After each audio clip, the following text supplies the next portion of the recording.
Reprise du débat, l'honorable leader de l'opposition officielle. Je partagerai mon temps avec l'honorable député de Louis-Saint-Laurent. Thank you very much, Madam. Merci beaucoup, Madame la Présidente. Après 8 ans d'exercice de ce gouvernement, les paiements d'hypothèques ont doublé.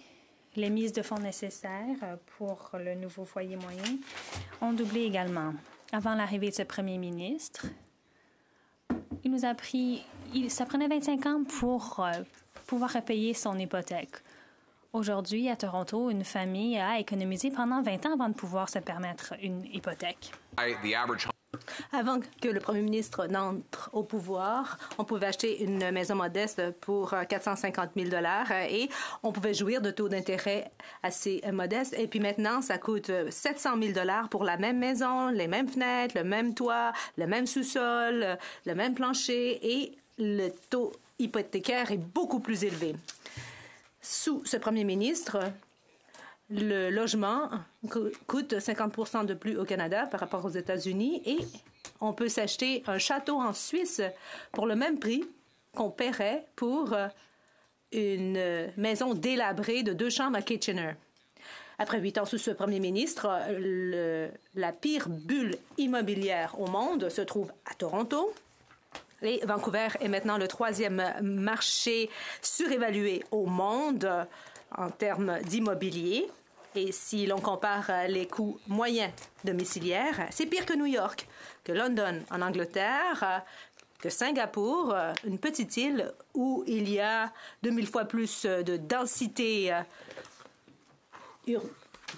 humaine par rapport à la superficie. Mais pourtant, le logement est beaucoup plus abordable là-bas. Et d'après le FMI, le Canada s'expose au plus fort risque de défaut de paiement sur la dette parmi les pays du G7.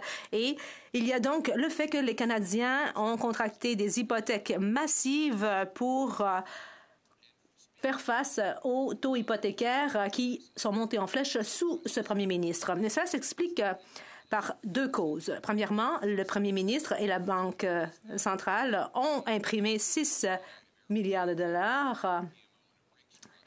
L'argent n'est pas livré au cabinet du premier ministre dans une camionnette de Brinks, par exemple, et l'argent n'est pas catapulté par les airs. Mais non, on a sorti la planche à billets, ce qui fait en sorte que c'est plus facile pour le premier ministre d'emprunter et de dépenser. Et c'est là une corollaire du fait que on a injecté beaucoup de liquidités dans le marché et cela a été à l'avantage de ceux qui ont des connexions avec le système bancaire. Et nous avons vu par conséquent le nombre de maisons doubler en 1 an et demi.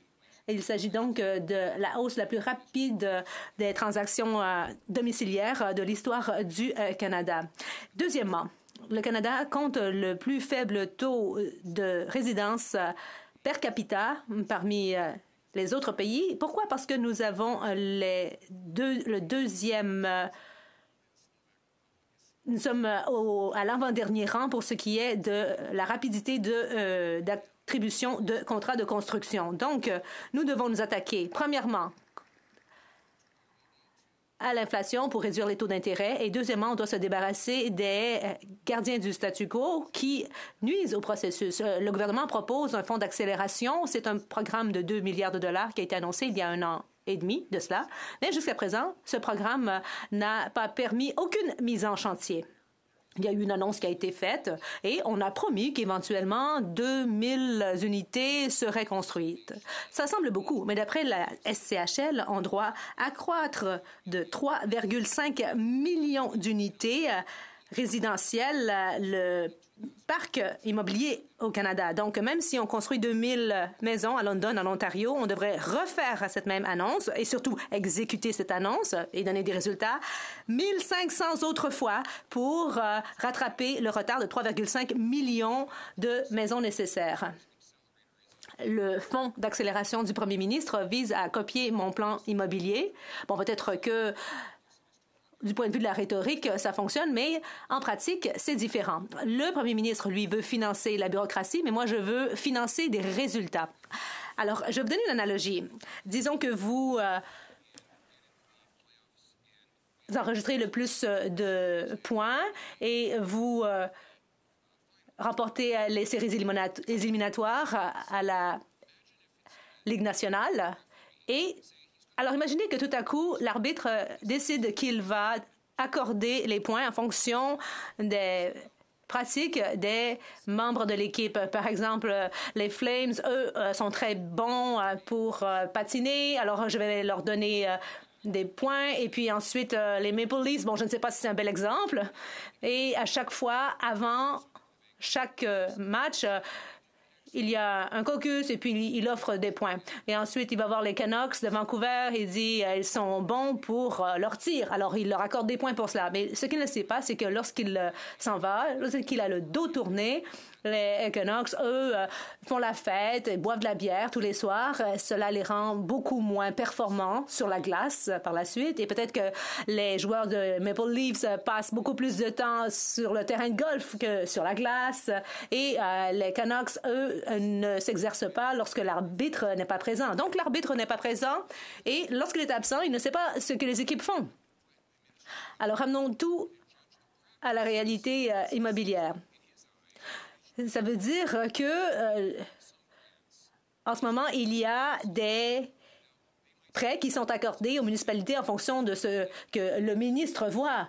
Mais il se peut que lorsque le ministre a le dos tourné, les promoteurs augmentent des prix ou que les municipalités changent des plans par rapport au site. Et tout cela après avoir obtenu du financement et des photos devant les journalistes avec le ministre.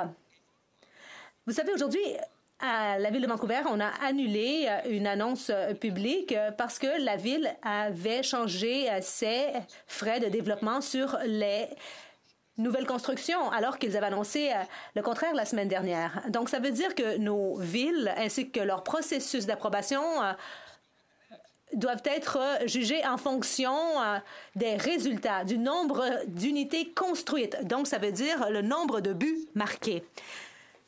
Le calcul est assez simple. Moi, je vais demander à chaque ville au Canada d'accroître le nombre de chantiers complétés de 15 % chaque année. Alors, si la cible est dépassée d'1 %, alors il y aura 1 % de plus d'argent. Alors, 10 %, 10 %. Et s'il y a une baisse de 10 %, alors une baisse de 10 % du financement. C'est un bon incitatif.